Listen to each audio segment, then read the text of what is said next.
Beestang Bee, I just jumped off the porch with dirty glove bastard. Stangb. No, we don't go. No one gon' blow. Came out the high. All right, so we got Beestang Bee off the porch with us today. Stangb. How you feeling today, bro? Feeling good, man. Feeling good. Yeah, man. No, I appreciate you coming by today, man. So appreciate you having me here, bro. Yeah. You working on anything else while you're here in Atlanta during this trip? Man, just hit and miss real quick, you know. Okay. Hit and miss real quick, but always working though. For sure. I feel that, man. Got a lot of family out here. Okay. Yeah. All right, so talk to us about life in Memphis, man. Life in Memphis is great, you know. Working every day hard, you know, on perfecting my craft and feeding my peoples, you know. That's what I'm doing. Every day at the Beehive, we get into it, you know what I'm saying? That's the name of your studio? Yeah, it's the Beehive. Okay, yeah. That's hard. That's why you got the yellow walls and everything. The whole compound, you know, the whole thing is a compound. You feel me? It's called the Beehive. You feel me? Okay. You know, that's everybody's piece. That's my piece. That's my people's piece, and we all eating. You know. Yeah, I dig that. What part of the city are you from? I'm from, man. I'm a what they call it? I'm a mixed breed, man. You know. You know, growing up on property, so I was like, was born on the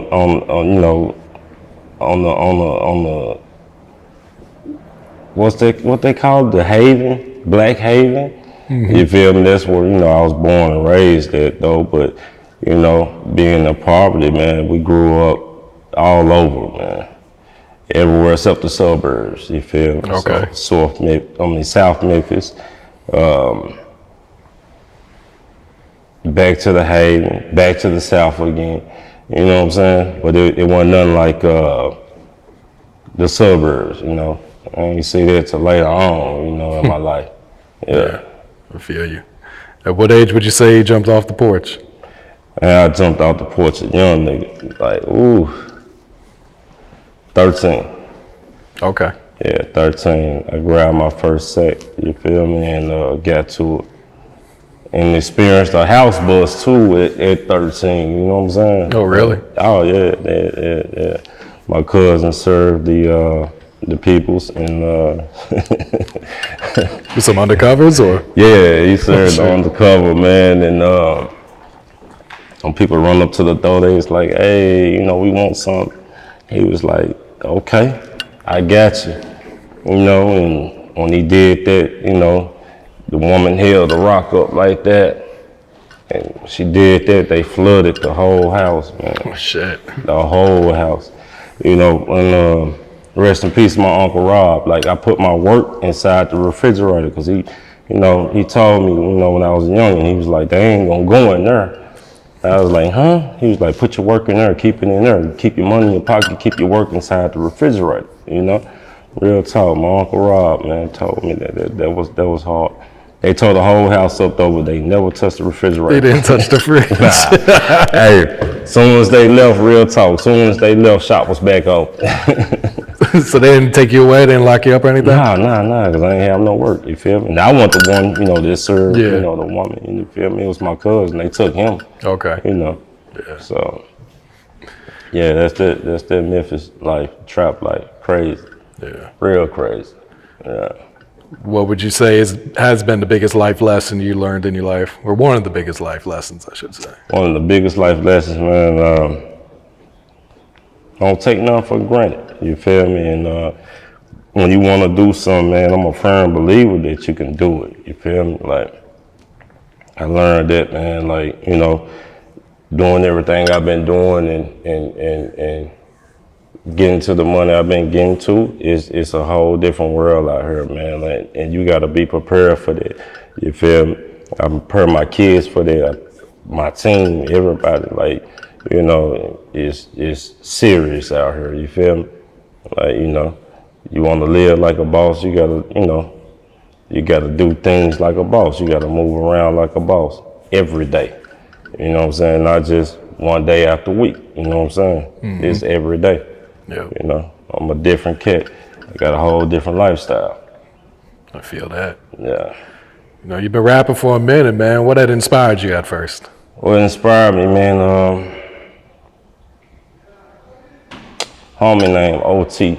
He was dating my sister. He was one of the biggest cats in Memphis, handling his business. And, you know, him and who was Homicide, Backyard 196. And they used to do a little music with 3-6 and stuff like that. Had beats with, you know, 3-6 and all that from back in the day. And I wanted to rap, you feel me? Like I was around him every day, you know, hustling and stuff like that. And the motherfucker told me, well, I don't want to say the motherfucker, but you know, Home told me, he was like, hey man, he was like, your voice too light, you feel me? And he was like, I don't know if I can help you with that. I was like, okay. So, you know, I kept, you know, practicing. I hit him one day sitting on the porch, just like this, with the rap. And he was like, that's hard. So my sister was, you know, messing with this dude, man. The dude was like, I'm getting ready to open up this studio. And he did. And I was like, hey, man, I went in there with some shades on, man. You know what I'm saying? I'm looking like a rapper and everything. I was fresh to death. And I spit a flow for him. He was like, I got you. Bring you over to the studio. So he did that, you know what I'm saying? He brought me over to the studio, and then I think like a year later, he ended up going to jail. But he used to always send a kite and tell me, don't stop, you feel me? He was like, I ain't gonna be in here forever. He was like, don't stop, little homie. No, he didn't say little homie, little pimpin'. Like that's what he used to call me, little pimpin', don't stop, little pimpin'. I got you. I was like, okay. So, you know, I just kept going and going and going and going. You know, I love music, you know, generally, you know what I'm saying? Yeah. Period. And I've been doing this for a minute, but I love it though, you know what I'm saying? You can hear it in my music, like a whole different cat. Yeah. So how did you get the name Beestang Bee, man? It's pretty unique. Right. Yeah, it's different. I started off, when I started rapping, it was, I call myself Music Banger. And so it went from Music Banger, and I ended up signing my first contract probably around like 21, 22 years old. And this was before Young Jeezy came out as well. And the guy that signed me, his name was Steel, but he had a connection with like Jive Records and all that. And he was like, hey man, he was like, that name is cool, but it needs to be something different.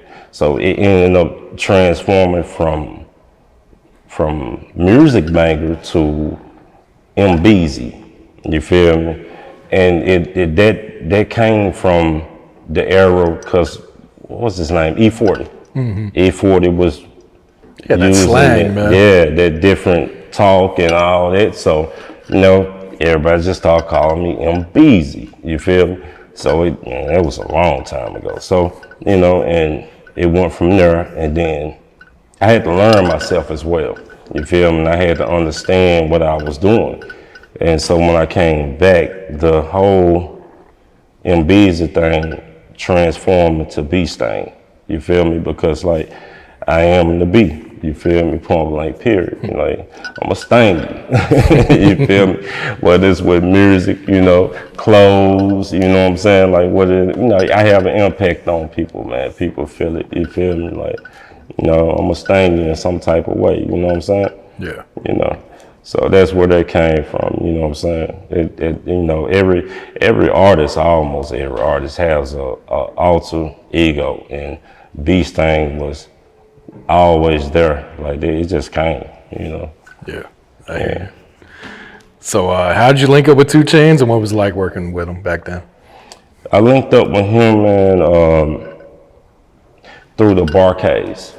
It was actually one through them, but the Barcades told me, hey, Larry Dawson, he's the lead singer of the Barcades. He was like, hey man, you need to get out put your music out with me and all that. I'm like, okay, cool, I'm gonna do that. So I get out, I'm throwing out my CDs, and we was all the way in Huntsville, Alabama. And I'm like, man, I don't understand why I'm doing this. You know, this is not my crowd. You know, I'm a rapper. You know, y'all do, you know, R&B, you know, soul, funk, you know.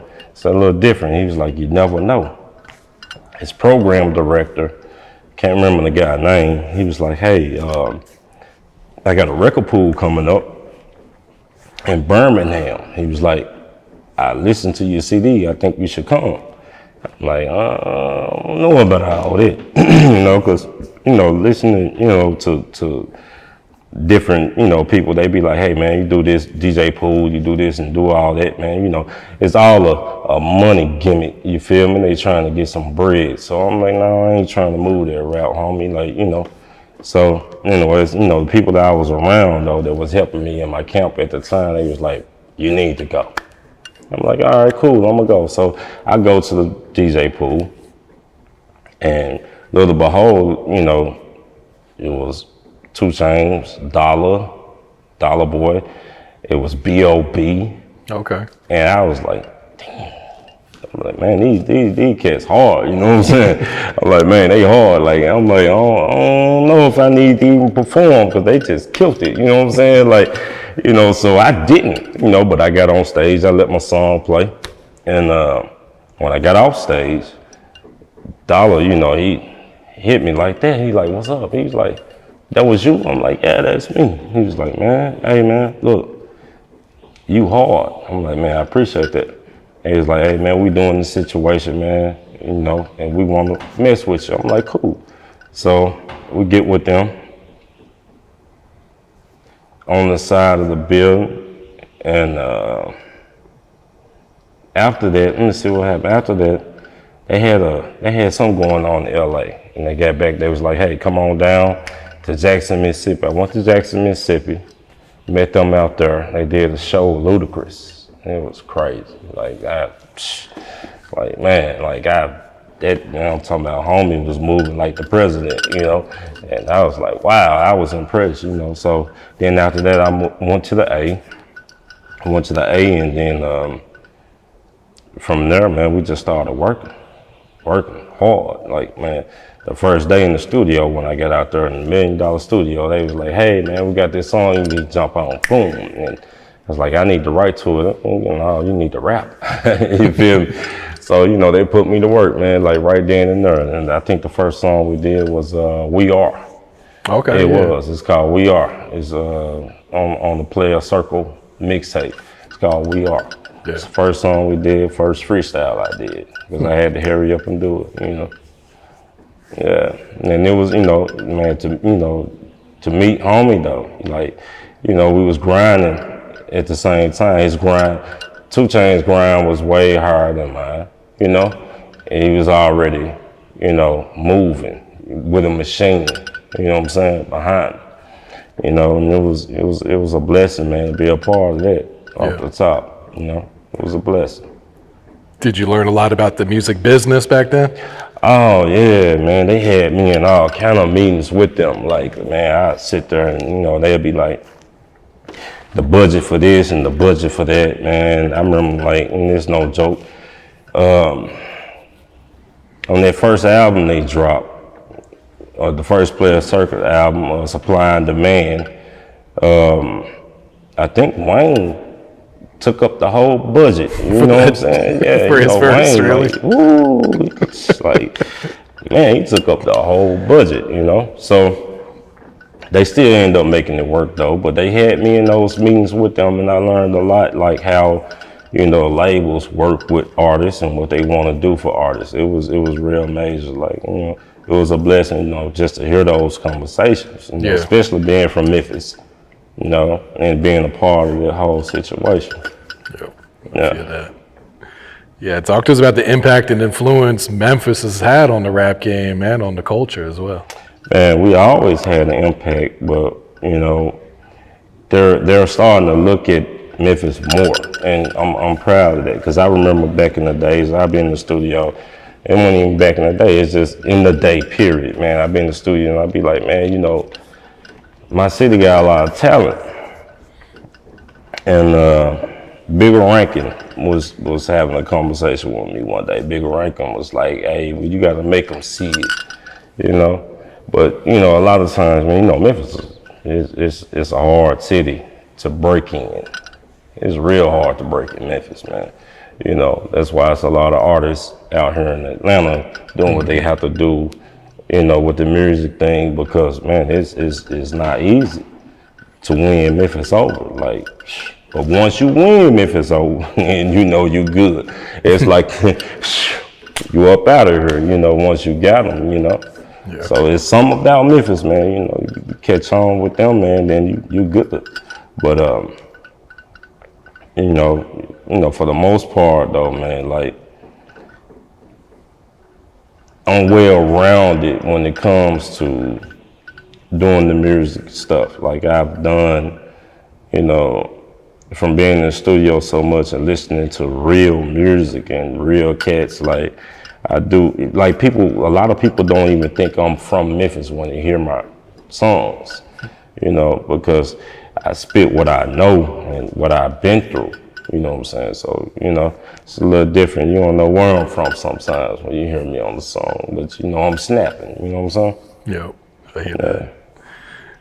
Watching My Drip, is that the single that you're pushing right now? Yeah, Watching My Drip. Yeah, so what can you tell us about this song? You said what now? What can you tell us about this song right now? Oh man, this was a song, man, that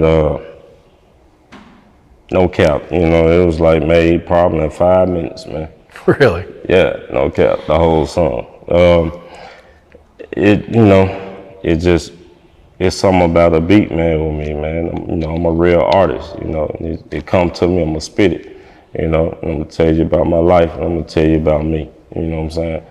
And, you know, people are, you know, they watch me because they know I'm coming, and, you know, I'm back for the first time. Yeah. Yeah. And speaking of the drip, you got your own clothing, right? Yeah. Beestang apparel? Beestang apparel, don't play with it. Big B's. Big B's all over the coast, you hear me? All over. How long have you had the clothing line, and where can people get to that? I had the clothing line, I think we put it up, we started online retail in February. You can get it at beestangent.com. Okay. Yeah, beestangent.com. You can buy whatever you want. Get your girl some of them Beestang leggings, you know what I'm saying? Some of them Beestang hoodies, some Beestang t-shirts. Got a lot of stuff coming on there. We got tube tops for the females, all kind of stuff, man. You know, I love the ladies. And Earth supporters too, man. They gonna buy it up. Yeah, I know, yeah. Making good money from my website too, man. Yeah. Real good money. It's nice. Nice money, man, from that merch, man. Yeah. Yeah. I believe that. Something about that logo is distinctive, it's different. Yeah. Yeah. So are you working on a new project right now? Right now I'm just working, man. But I do have a project, you know, that I do want to put out, you know, and I'm just making the right steps to get there in order to put it out and get it to the masses, you feel me? And it's called 36 Ounces. You know, it's gonna be 36 songs. 36 songs? Yeah, it's called 36 Ounces, okay. The whole brick, you know, that's what it's called. Narcos Memphis, you know what I'm saying? Yeah. Yeah. So what type of vibes are gonna be on this project? All different kinds, man. You're gonna hear some soul, you're gonna hear some street, you're gonna hear, you know, how I'm coming off the hip, man, what I do, you know what I'm saying? Like it's real lyrical, you know, I play with words, I love doing it, I love the word play, you know? So, you know. Yeah. Any features on there, or is it just gonna be you? Right now we lining up features. Okay. Yeah, definitely lining up features, yeah. You know, and I ain't gonna give away the surprises right now though, but it's gonna be some features on there for sure, you know? Okay. Yeah, Big Beestang, don't play with it. Yeah, I'm coming. Yeah. What about producer-wise? Who have you been working with lately? Producer-wise, man, I work with a lot of producers, man. I get beats by the 30 packs, man. No joke, man. And I probably rap to every beat that I get because I'm that type of person. Like I'm a workaholic when it comes to the studio, man. You know, and I set my life up to do that. You know what I'm saying? To be able live like this and be able to rap like this. I'm moving like a whole major label by myself, you know? Yeah. Yeah, me and my dog DJ CP, that's my dog, you know what I'm saying? And I'm talking about we moving like a whole record label. We doing stuff that record labels doing right now, and I don't even have a record deal, you know? Yeah. And I got money coming in from streaming and everything else right now. Yeah, it's a blessing right there, man. Yeah. Yeah, and talk to us about the grind that comes with being an independent artist, man. Having to get it out the mud and doing everything yourself too. Right. And it's a blessing to be able to do that, you know, because I got, you know, no one is telling me, hey, you need to make a song like this, make a song like that, because this is what people want to hear, you know. So, you know, I'm a type of person, I go off emotion when I'm in the booth, you know, so it's hard for me to recreate what somebody else is doing when I'm in my own lane already, you know. Yeah, I feel that. All right, so what can you tell us about this Narcos Memphis web series you got coming? Oh, you heard about the Narcos web series. All right, so that's like a story that's based on my life with my peoples, you know what I'm saying? And man, we just want to give the world something to look at, you know what I'm saying? Yeah, it's gonna be based on my life, man, most definitely. Like okay. It's gonna be something real nice, man. I can't give you all the details, you know, but just be on the lookout for it, man. So did you write this yourself and you're acting in it as well? Yeah, I'm acting in it as well, and I got some people that's helping me with the writing process, because you know, no cap, I'm not a writer like that, so I don't know how the format's supposed to go, but I know what I want and what needs to be shown, you know, so. The creative process, I'm very much involved in it. Yeah, I hear that. Do you have a next single or next video you plan to drop? Yeah, I do. Next song is probably gonna be I Hurt, the next single. And, you know, it speaks for itself. Make your eye hurt, you know what I'm saying? Okay. Yeah. Make your eye hurt. Yeah, that's the next one that's dropping. I'm gonna shoot that in LA. Okay. Yeah. Catch a different vibe out there, huh? Oh yeah, man. Yeah. I love LA, man. Nothing like it. So you mentioned having a studio. How long has that been open now? My studio's been open since October. This past year, 2020? Yeah, 2020, October. And since then, I got over 200 songs. Oh, shit. So put it to use, huh? Yeah. As I told you, I do this for real. It's 4 or 5 songs every time I go in. Okay. You know, 4 or 5 songs every time I go in. My engineer, he love me, but he hate me. You know? You working them. Yeah, we working for real. Yeah, we working for real. No joke. Yeah. Anything else coming up? What else you working on right now? Man, that and I also got a project that I want to put out called Narcos Memphis, and I want to take that and create Narcos Memphis, Narcos Georgia, Narcos California, because like I got a lot of, you know, peoples in a lot of different places, you know, where things can come together and everybody can get some money together, you know, off the music situation. And I'm also signing artists as well. Okay. Yeah, to the Beehive. Yeah. Okay. I want to do a group situation called the Beehive, and man, show people how you can eat out here, man. It's not hard. Mm-hmm. It's not hard at all. Yeah. Just got to put that work in, man. Yeah, got to put that work in. That's what I'm here for, you know. I've been doing it, you know what I'm saying? It's nothing, you know. It's nothing, man. Yeah. It's nothing.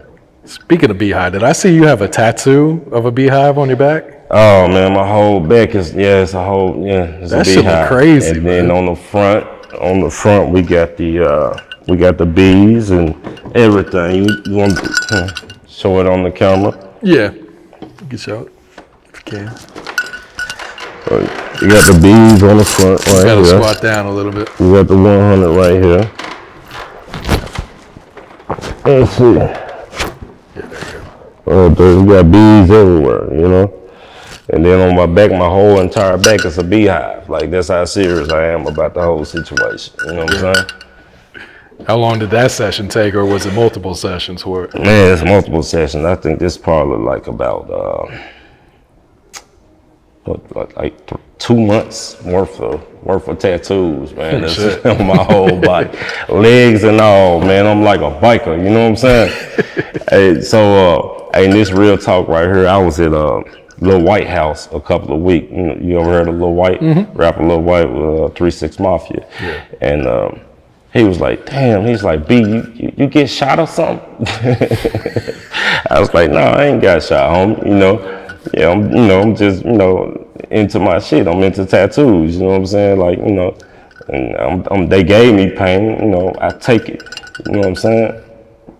And turn it into a profit. You know what I'm saying? Like, a lot of pain out here, but man, I love getting tatted. There's something about it. Like, I'm addicted to it. I got them all over, man. Yeah. I feel that. All right, any shout outs, any last words before we wrap it up? Man, shout out, man, to my homie DJ CP. Shout out to Dollar Boy. Shout out to 2 Chainz. Shout out to Strange Lady, the Memphis plug. Shout out to my homie Tim from the West Coast. Shout out to my whole family, my kids. Stangb.